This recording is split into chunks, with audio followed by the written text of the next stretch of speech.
Okay. It's 5 minutes past the hour. I think we should get started slowly, and I want to take this time and opportunity to have go over our tentative agenda for today. Unless anybody else has any ideas, we can actually go over this.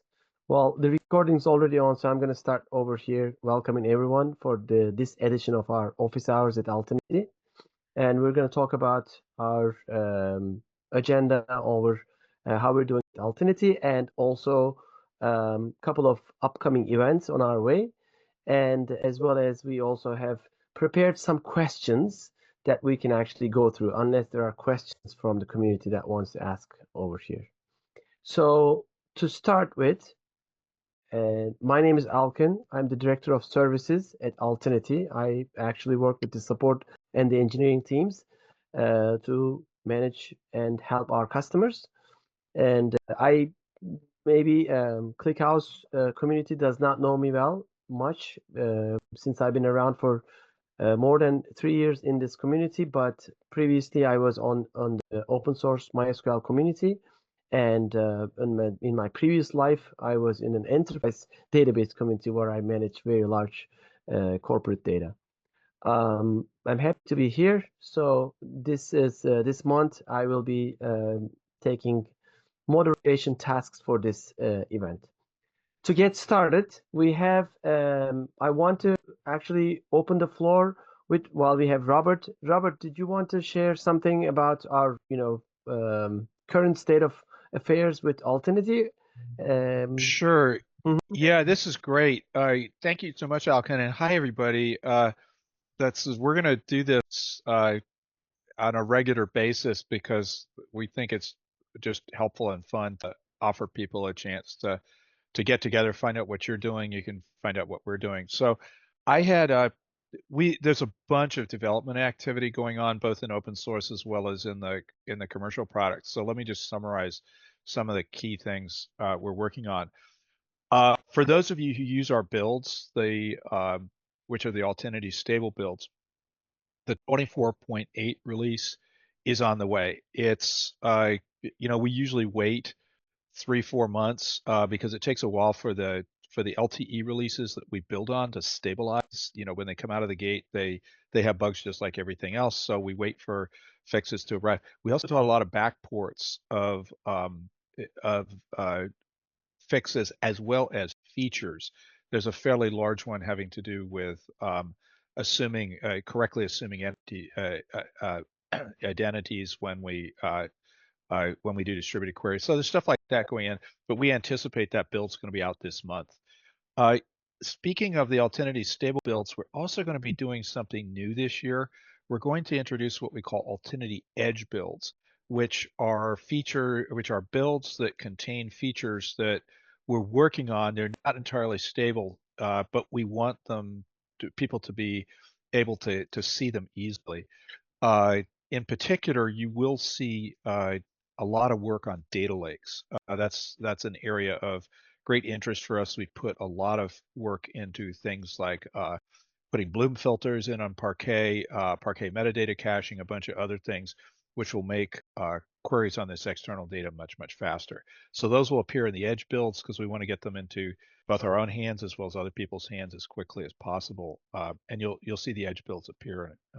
The first one will appear in a couple of weeks. Um, so so that's ClickHouse, another big open source project, the Altinity operator. We're now on the 0.24 release, and I think the big thing in this release, there are multiple things, but probably the big thing in this release is the fact it can now manage the ClickHouse Keeper. So we did have an early version of this in the 0.23. It was kind of unstable. This version is much, much better, supports clustering, and we regard this as something that's safe to use. Uh, Final thing, so we're continuing, as I think most people know, we have a database platform, Altinity.cloud, that runs ClickHouse both in the Altinity accounts if you just want an endpoint, or in your own account if you want to, keep control of the data as well as the code. The big news on that one is that last year we introduced support for Hetzner. We've got customers up and running on that. Is going to go production sometime this month. We're just kind of coordinating things with the Hetzner marketing. But if you're looking for an alternative to the big clouds and sort of the infrastructure expense, this is a really great option. We're actually, and I'm not just saying that to market, we've been using Hetzner for at this point almost since the beginning of the company. We are Hetzner, if you don't know them, they are a hosting provider in Germany. They started in Germany. They give you like you can basically rent machines. They also have a cloud now. So our offering is built on their cloud, which it's new, but we've been able to get it to work, and it offers a much lower price point for operating these large systems. So if you're looking for something that won't break the bank, or if you're looking for demo or staging environments, it's a great it's a great option. I think that's I'm there's so much stuff going on. I'm sure I missed a bunch of stuff, but these are sort of some of the basic things that are big for us early in 2025. That's great. Actually, there's a lot of stuff going on, but that is also an indication of a healthy community, and there's a healthy work going on. That there's a demand for it. It looks like, and I'm gonna kind of move on to the next subject where we have the wrap up. By the way, I have other engineers and colleagues in this call also. So there's going to be a Q&A session at the end, but if you have any questions during this call, please raise your hand or type in the comment section, chat section of the call over here in Zoom. Okay, let's review what are the upcoming events, which is kind of the season after the holidays. Let's go get to some of that. The earliest one, I guess, is the January 25th, the webinar. So Robert's going to run that. That is January 22nd, not January 20th, January 22nd, 8 a.m. PST. That is correct. I'm, I'm glad that we're both agreed on the date, on the time of the date. Okay. Yeah, Oh, and January 25th yeah, is the year, so that kind yeah, of confused me. Okay. yeah. Can I put in a plug for this? Please, I'm gonna put Yeah. a link Okay. over So here. this is yeah, this is sort of, we're sort of fascinated by data lakes here. I think there's been this that we get these technology shifts in the database industry, and data lakes, the idea as an idea, have been around for a really long time. They got a name on back in 2011, but the idea was much older than that. And were sort of a mess when they started because they were based on Hadoop. What's happened in the last, say 3 or 4 years, is this whole idea has really solidified into building usable shared storage that looks like SQL tables, that is based on S3, so object storage or S3 compatible APIs, that's based on Parquet, which as a representation of the file format is now becoming pervasive. There's other ones out there, but Parquet is by far the most popular. And then finally, these open table formats. There's about 4 of them that people are circling around. Of these, Iceberg seems to be the biggest one. So this this presentation is kind of our stream of consciousness about working through this problem. How does this stuff work? First of all, how's ClickHouse adapting to it, and what kind of doors does it open up to you? And I have to say, that's the part of the talk that I think will be the most fun, because when you have the basic data exposed and everybody can talk to it, from people running Python workbooks or notebooks, all the way up to ClickHouse itself, to Spark, to Kafka, it opens up some really interesting opportunities for building new kinds of analytics systems. So I hope we'll be able to touch on that and kind of show you some of the joy we're feeling about this shift. And it's all kind of fresh, but yeah, I'd invite everybody to come and check it out. Awesome. So I put a link on this call, so you'll be able to sign up if you're watching this recording later on. Please, come join, and this is going to be fun. The next big event that's coming for us, for our team, is the FOSDEM. FOSDEM is one of the biggest open source conferences in the world. It happens in Brussels every year, and I've been very frequent visitor of this event. And this year we have something new. We have a open source analytics table that will be presenting in the hallway. If there's anybody around FOSDEM attending talks or presenting, please do find us and come say hi. We can have, discussions, and this is going to be community run table, and that's kind of we're excited about that being there. Rob, did you want to add something to the table? That's because you put in that request in the day Yeah, one. that was a yeah. I just come check it out. We'll be hanging out, and it's kind of like this. We're just there to talk about analytic systems, find out what people are doing. Our friends from Preset, which is who are the guys that are the folks that maintain Superset, are helping us. One of the big contributors to the community, Jump Trading, will also be there.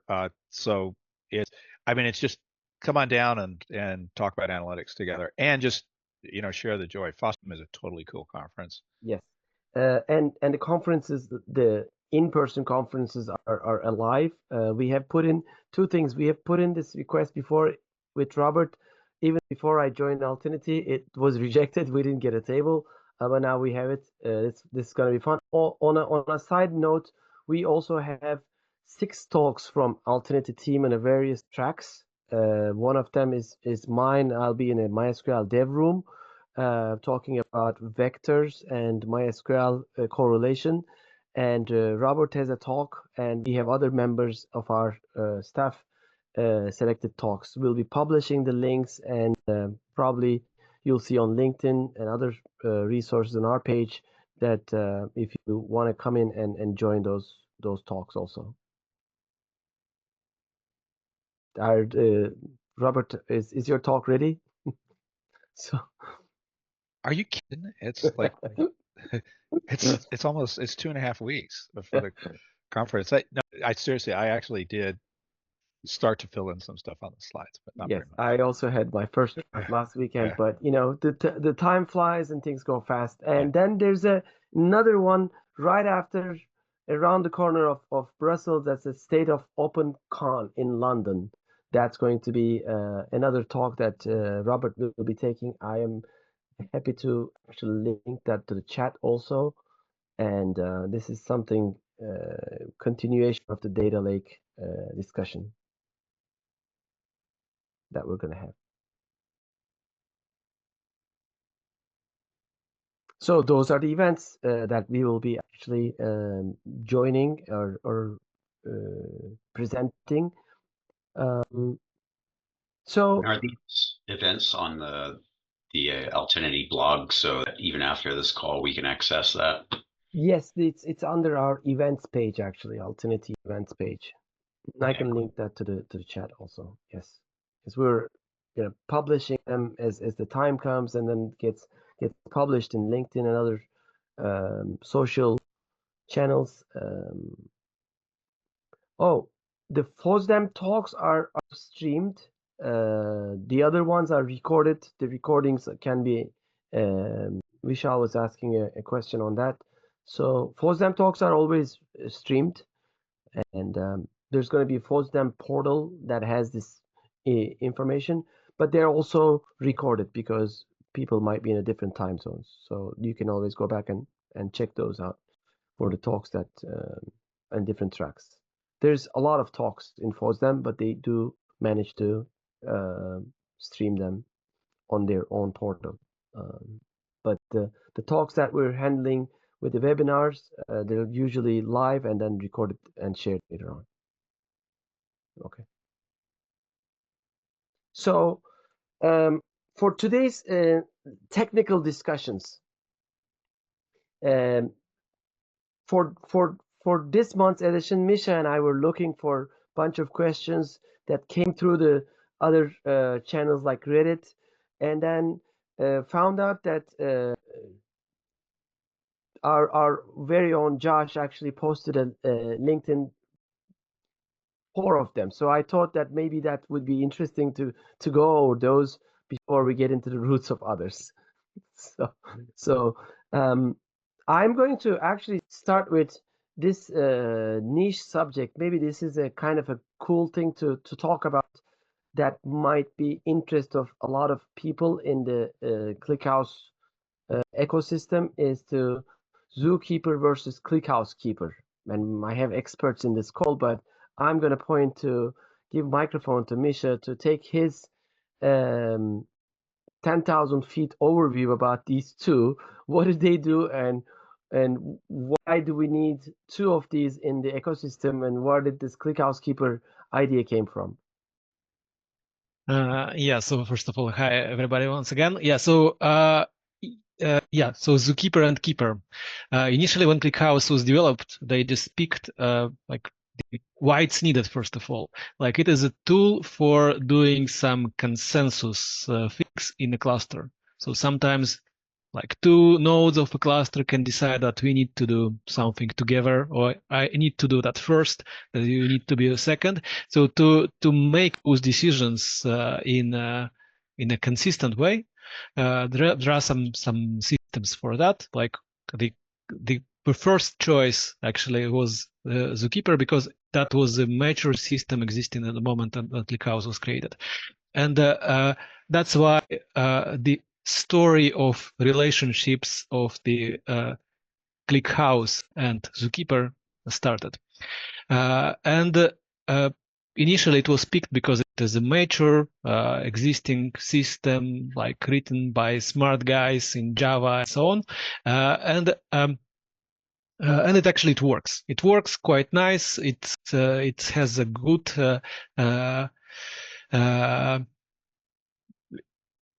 good background. It means that like exists also almost for, I don't know, like 15, 12, 20 years or something like that. So it's really like one of the oldest and most mature systems for that consensus world.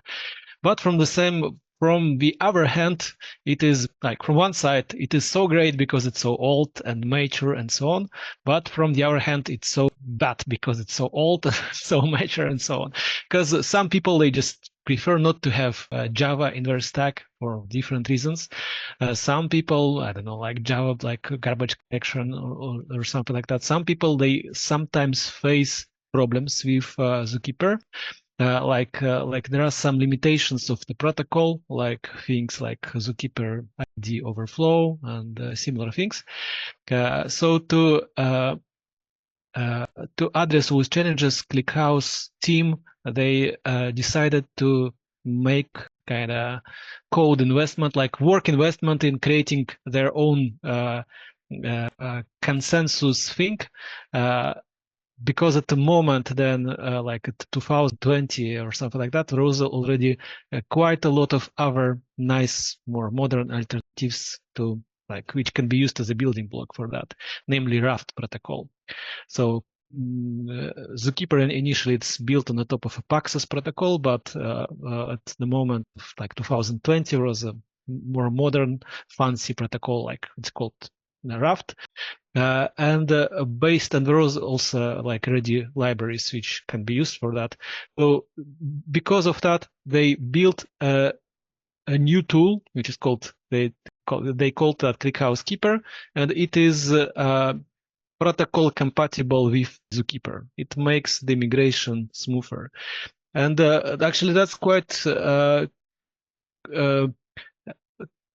Initially, there was quite a lot of problems with that, because as with any newcomer, so actually it was not as smooth as it was as the guys thought initially. So it took not like half a year of development, but it took maybe like 1 year of development, and after that, about few years of fixing like problems here and there. Right now, I would say that Keeper is quite okay. Or quite good for actually for using with ClickHouse, unless you have some very dynamic environments. So for dynamic environments, it still has some problems with configuration and so on.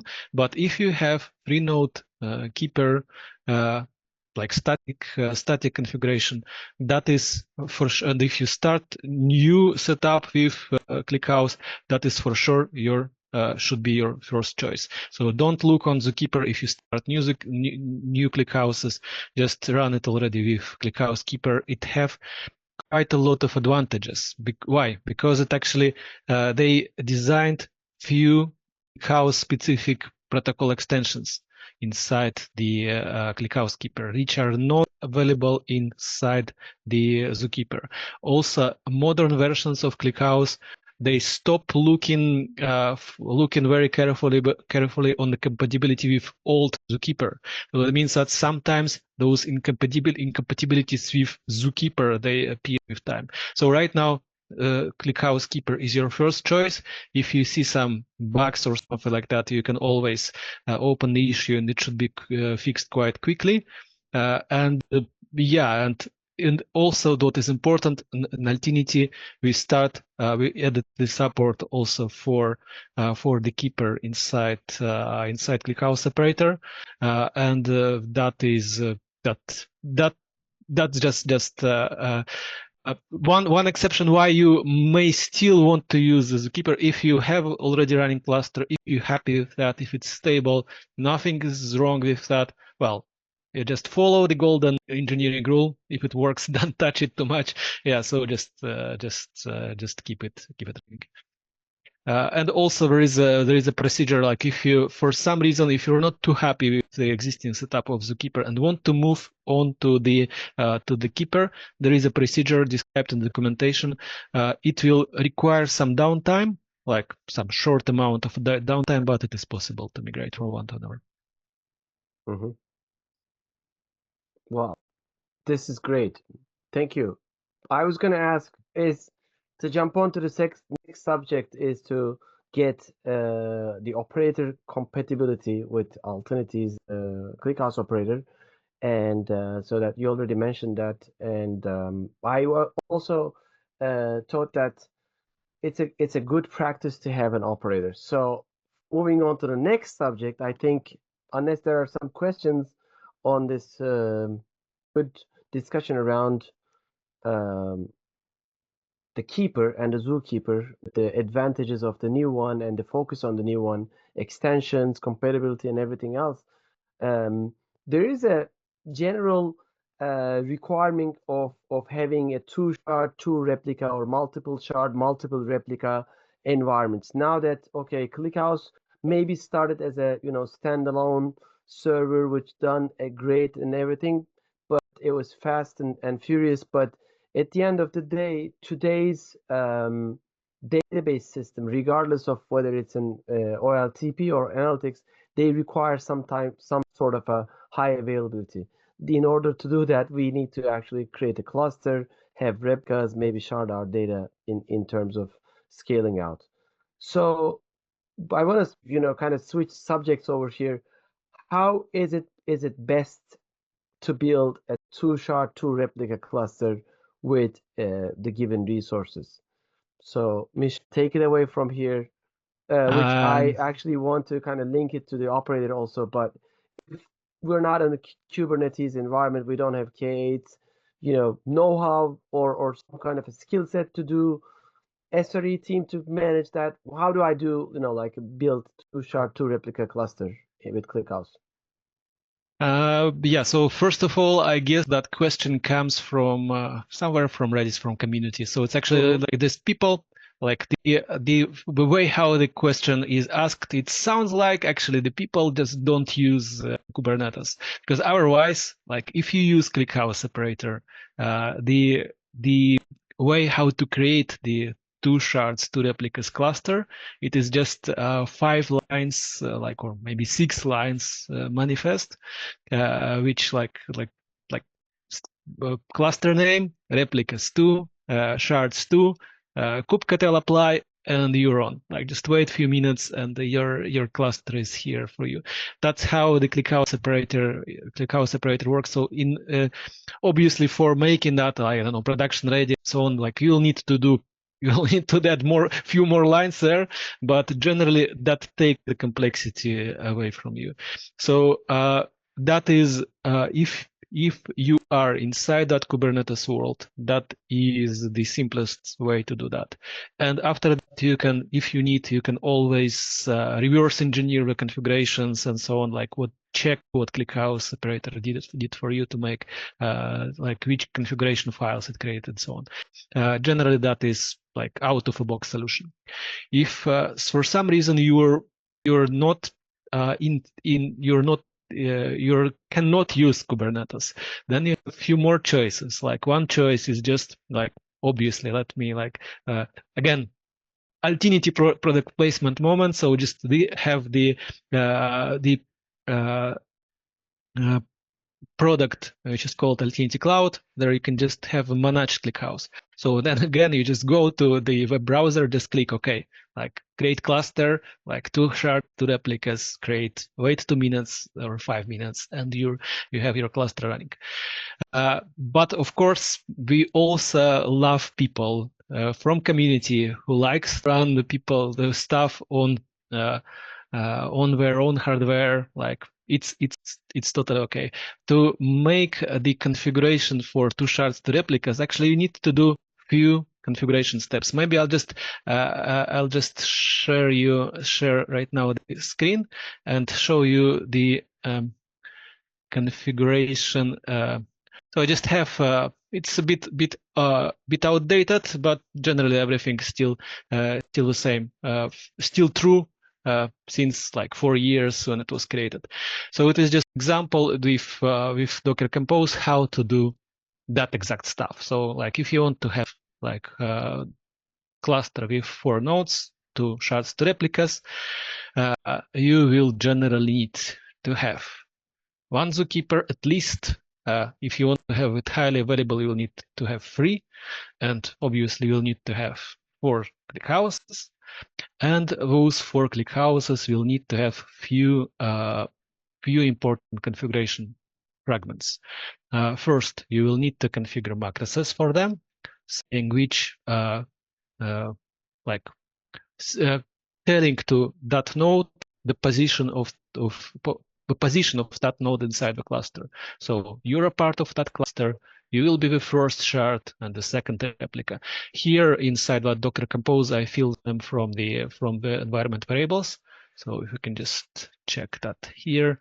So they see the ClickHouse 1, like it will be shard 01, replica 01, part of a cluster, test cluster.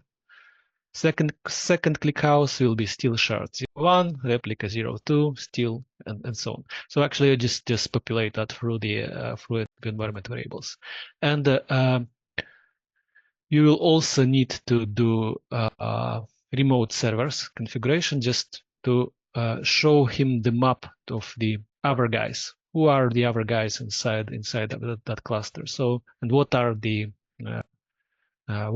roles? So we know those macros to know who am I, but we also need to know who are the other guys. And that's actually, it's quite straightforward piece of XML file, and voila. Actually, that's all what is needed for starting up. And of course, while you will be using that more like in more complex environments, you may also need to set up more configuration. Like here, it's also using some certificates. Like you can adjust the listen ports, change the profiles, and so on. Old profile. I missed that part. Also, you need to let ClickHouse know how to find the keeper or keeper. Yeah. Here it is just that example was created quite long ago, so it uses the Zookeeper still, but right now I would start with the keeper. Yeah, so we're here. Awesome. Well, post a link to the repo to the chat, please, so that we can, if anyone's actually following later on, would be good to go over that. But in short, there's ways to create sharded replicas, and then I guess the story goes to for high availability using different regions and maybe distributing data in different data centers and stuff like that. So things can get complicated, But if you're not familiar, like Kyle said, if you're not familiar with that kind of, or don't have the skill set, there's a managed solution at Altinity, which there's hundreds of customers are already utilizing that without having to worry about this complexity and learning curve. Okay. Then that takes us to next subject. This is interesting. I'm gonna actually point some microphone to Robert about this because I have my own reservations about the Postgres to ClickHouse migration. There are some community questions that came from that. Maybe Patrick also can chime in. What do you think when you hear if somebody tells you, how do I migrate my data from Postgres, which is the most popular database in 2024, by the way, but still behind most used database, open source OLTP database as MySQL, still very popular. So there's some questions where people actually start wondering whether they need to kind of migrate some of their database from Postgres to ClickHouse. Robert? Yeah, so you're asking like how to do it, or does this The question is how, in general, yeah, because that's where yeah, people usually wander around. How, if yeah. there's a new technology out there, then you would ask for how do I actually. Yeah. I think the first question to ask is why, and to make sure you're getting the right answer. Because, by the way, every time somebody says Postgres is more popular than MySQL, it's a total knife in my heart. Maybe you feel the same way. I feel the I, same way. MySQL is one of my favorite databases of all. Yeah. Okay. We got another one. Patrick, I think because I think one of the things that people need to understand is ClickHouse is super good if you're doing analytics, but it sucks for transactions, and it's not concurrent because it's designed. I think this is the thing that's perhaps least obvious. ClickHouse, one of the ways it gets really fast is by having, every time a query arrives, it will seize as much of the resources on the machine as possible. Try and get that thing done quickly. It parallelizes, tries to spread the processing out over as many cores as possible. So the effect is that the databases like ClickHouse can really only handle a small number of queries, like in the hundreds per second. Whereas, like an old TP database, like, I haven't used Postgres a lot recently, but MySQL can do ridiculously high numbers of small queries. So that the first question is like, hey, are you thinking about ClickHouse the right way? Because the way that we see people using it is people they go through this evolution where they're basically using ClickHouse to do analytics and aggregation. So for example, web analytics or DNS analytics, like what Cloudflare was doing. And they'll start with Postgres because they know it. And then individual Postgres will get too small because they're just not very efficient at doing these analytic queries that scan a lot of data. So the next thing they'll do is they'll bring in Citus, which is basically like a sharded Postgres, or kind of like, or maybe they go to Vitesse, and if they're on the MySQL side, and then they realize, hey, this thing is becoming a total pain to manage, and at that point they drop it into ClickHouse. And so, for doing that kind of migration, I think there's a couple of ways to do it. One is to just dump the data and reload it. So you just turn off the backend system and load the data over to ClickHouse and do it as a sort of a big bang movement. I think a more effective way to do this, though, on real production systems is to run ClickHouse and Postgres side by side. So what you would do is, you ask, where's the data coming from? Well, for a lot of these systems that need ClickHouse, the data is going to be coming out of Kafka or Red Panda. So what you do is you set up side by side systems, and this allows you to actually, operate your ClickHouse installation, which, by the way, is going to be way smaller in most cases than the Postgres installation, and simpler to manage because it's so much faster and use resources more efficiently. You run them side by side for a while, and then at some point you just cut over. And this does require doubling up resources, but it's the safest way to do it. in live systems, you need to make a switch over. Moreover, you can even move people. Like when I was in the SaaS business, you know, we would always move the customers that paid the least first. It sounds kind of horrible.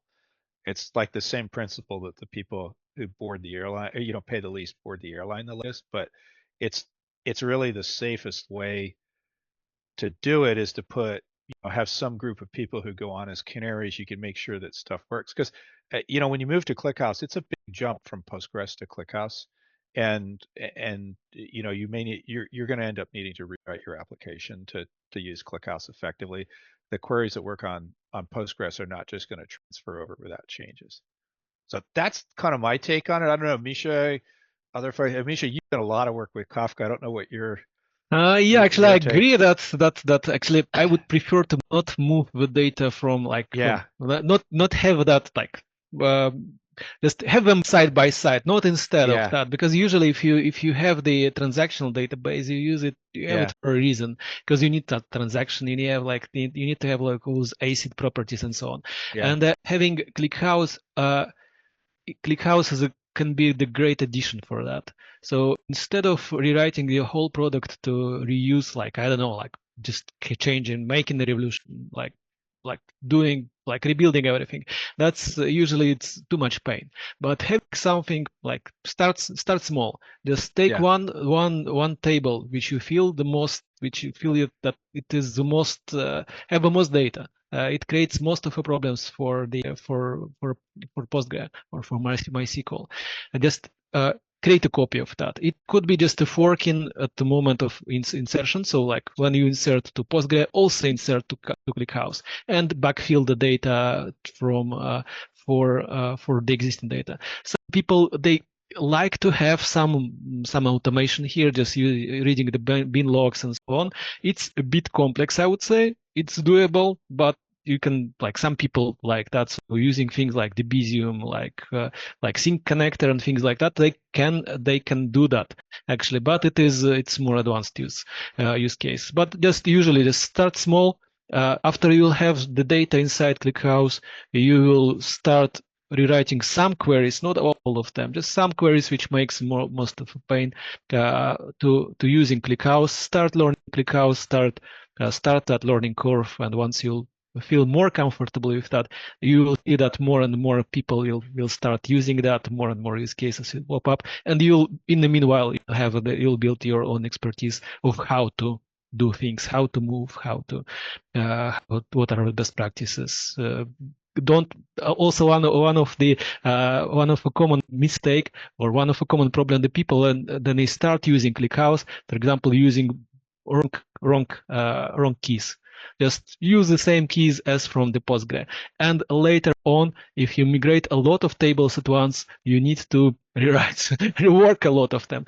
You'll start with one simple use case, learn from that, maybe rebuild it like 1 or 2 times, and after that, once you feel that it works great, you can start move the other things.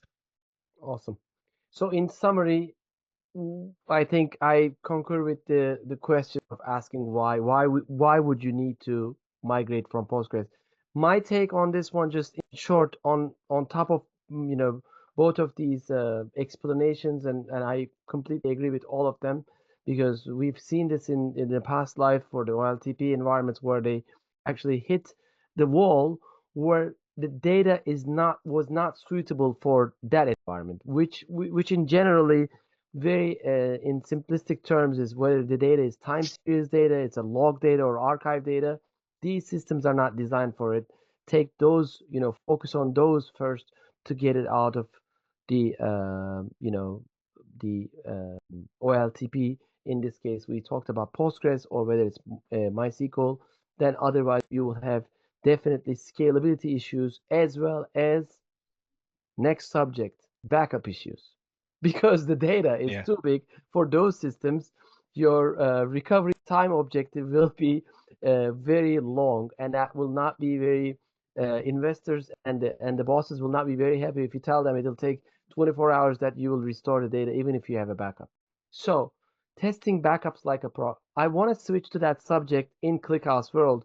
What's a backup look like? Why do we take backups, and how can we test our backups, because if you don't test your backups, those backups are not backup. On the day that you will realize that they're not restoring, then it may be too late. So let's switch gears over here from migrating data, and then slimming down your OLTP environment. Now you're on a analytics world with a ClickHouse installation. How do we back up, and how do we test these backups? Misha, I think I'm gonna point my microphone back to you on this one, and then Yeah, that's actually I'll take Robert's 2 cents. Definitely, he has some opinions about this. yeah. So that's a good question. Like the actually the question actually already have the answer. Yes. So how to test that? Yeah, you should test that. That it is like, and like whatever like actually there are different strategies of doing the backups inside ClickHouse. So usually inside, like what we usually recommend is using a ClickHouse backup tool. There are some scenarios, and there are other alternatives can be used. For example, like disk snapshots and things like that. They can have, like, depending on the infrastructure you're running on, like one or another can be like worse or better. The advantage of that ClickHouse backup, because it just also it battle proofed. It works on all environments. It does not have any problems, or like you don't need to have a special configuration for, I don't know, for that setup, for another setup, and so on.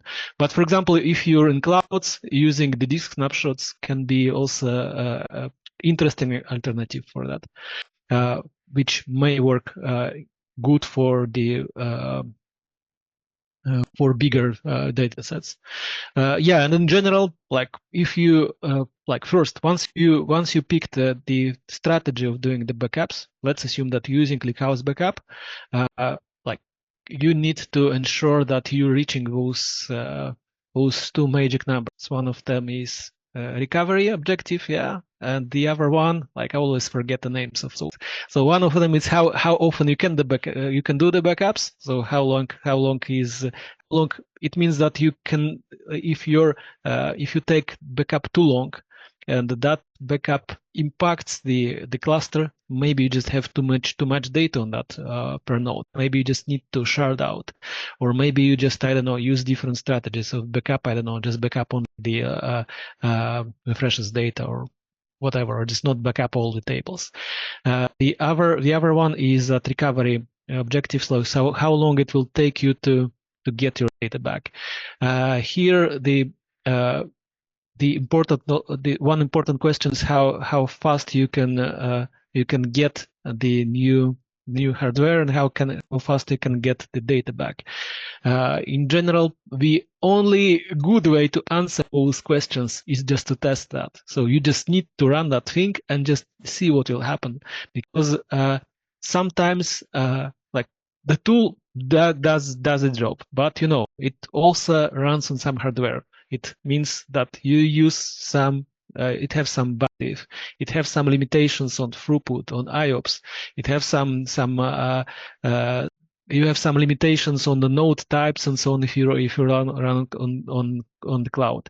Usually the best strategy for testing that, like first, start taking the backups, ensure that you can take them in reasonable amount of time, and after that start recovering them. It does not mean that you need to recover in place, because it will disturb your system, but you can just do, because it's a backup, it should have all the data. You can just try to recover that side by side. And in that side cluster, you can check that if everything's okay, how long does it take, and if you can reach the magic numbers, the management, the KPIs you need to satisfy. That's right, and the complexity of these, because of all app systems are larger and bigger, and sometimes data comes from multiple sources that make things a bit more complicated. And I'll point to Robert on this one if he has some good thought process for it. Yeah, I'm sure other people have this as well, but I think the one thing I've learned over the years is that backup in analytic systems is not the same as backup in OLTP. You don't just, well, for one thing, OLTP databases have a log. So they have a notion of point in time that's based on, restore checkpoint and then fast forward to some point in the log. That doesn't exist in most analytic systems or in any. Plus, the data sizes are so large. So I find that when you think about backup and restore, you need to think outside the database. So, for example, one thing that people have been doing for a long time is, take a snapshot and then replay all the Kafka, but mark it with the position in Kafka topics and then just replay after that point. So I think you have to take kind of a systems view of this. ClickHouse incidentally didn't have any backup at all for many years. It was just like, hey, replicate the data, don't mess up. You're only keeping it for 7 days anyway. So if there's a disaster, hey, just wait for it to refill within the next 7 days. I don't know, Misha, you've been around ClickHouse for a while, and Dima, there was a pretty cavalier attitude on this for a long time. I think you're muted. Is that? Actually, guys, they had some kind of backup, but it was like poor man backups. Actually, it was just Yeah. like the guys were having just an extra replica with another file system, Yeah. like ZFS or probably it was ZFS, and Yeah. that ZFS were just taking the snapshots there and like big storage and so on. But yeah, it can work actually. It's like as I said, like there are different strategies which can be used. Depending on the use case and the scenario, like one or another can be preferable. Yeah. Yeah, and Yeah, and actually the one tricky part is actually like all the external things. Like if you by the way, actually if you just didn't mention that, but if you have some connections of the ClickHouse to some external systems like Kafka, MySQL, whatever else, like all the connections to external world, be careful with that if you're testing the backups, because you can accidentally start consuming some data. You can accidentally write to some, I don't know, to S3 or to MySQL or those things. So just if you know that there are some external connections, just cut those wires when you test the backups. Yeah, I think Robert, what Misha is saying about the relying on a file system was kind of a thing that was born in even earlier days of ClickHouse or the other OLAP systems, and this was kind of something, the storage systems, journaling and the external NFS systems that actually introduced as a solution or a workaround where there was no way of restoring. I think even in the early days of cloud, this was a thing. Yeah, it's a Not really very best, but we had yeah, something.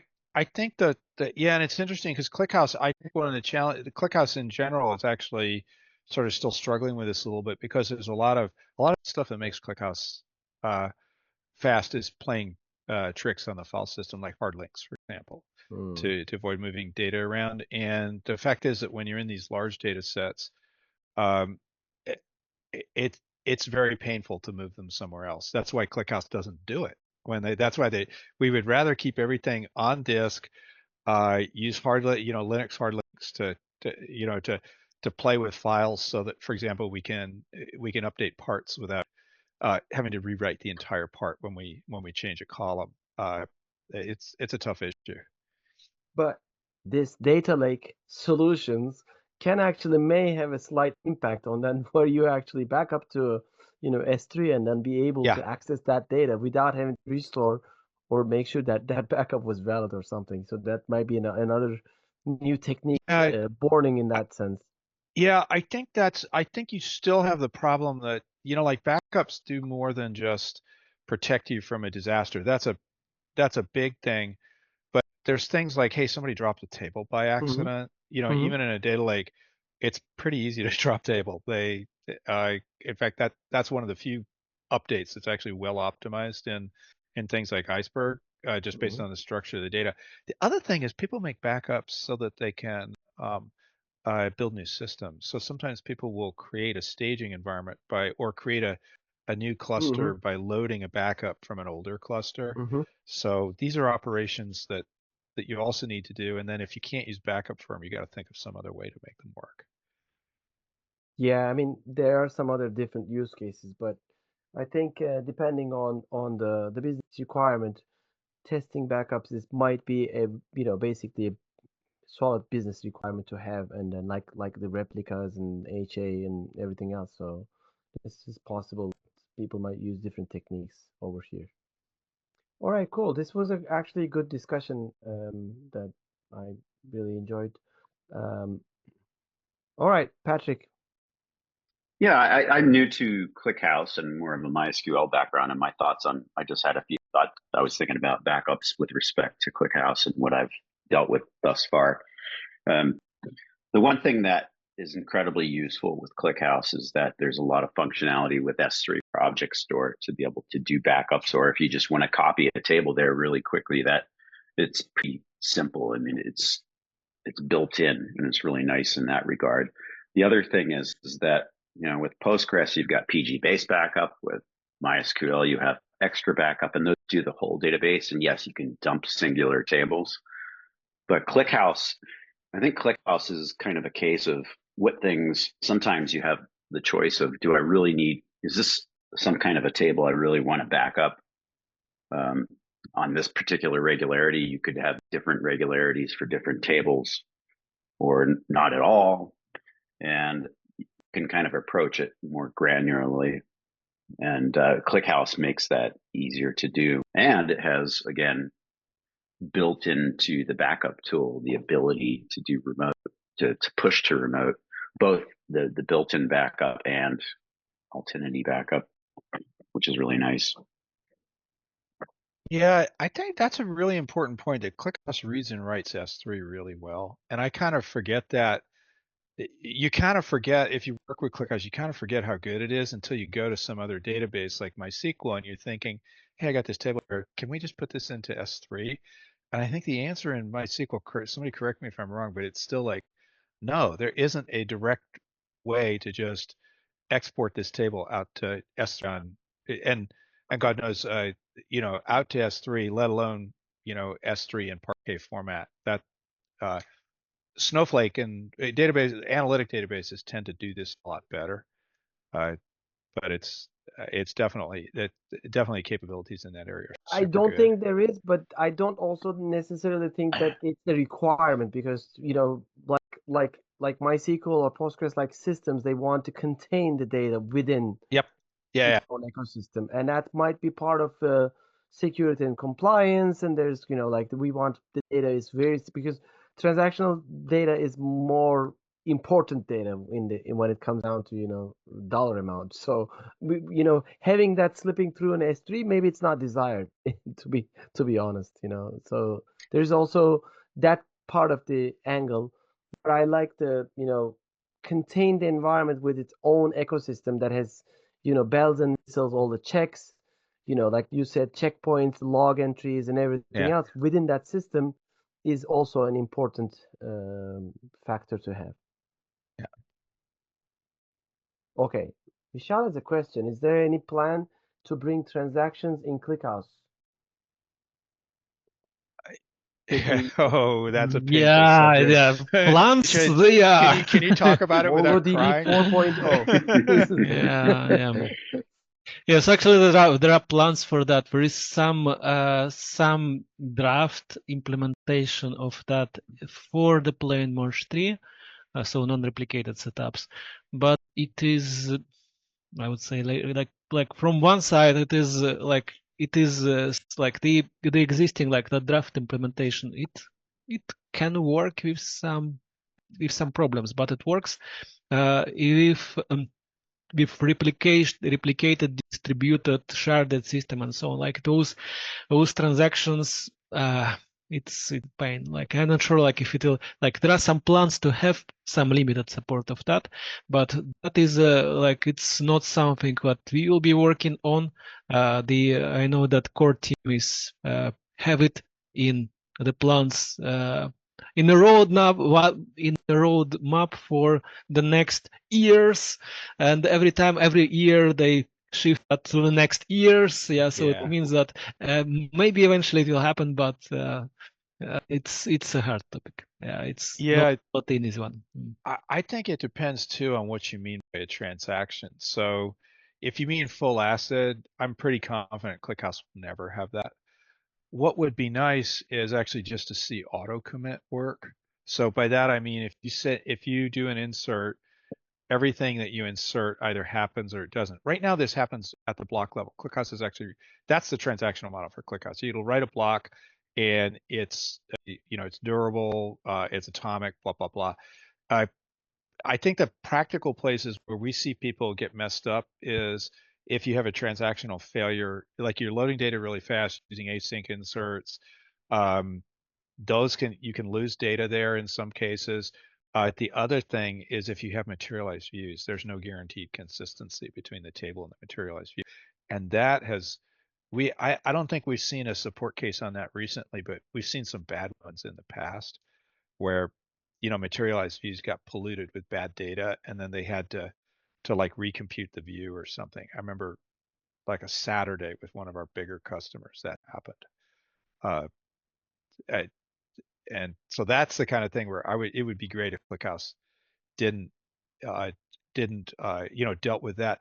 I think the other thing is that sort of in the transactional model that would be great to have fixed is detached parts.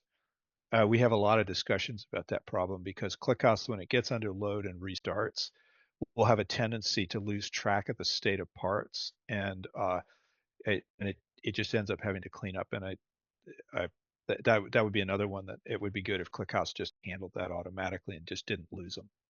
But it does. Anyway, that's my rant about transactions on ClickHouse. That's a good correlation actually.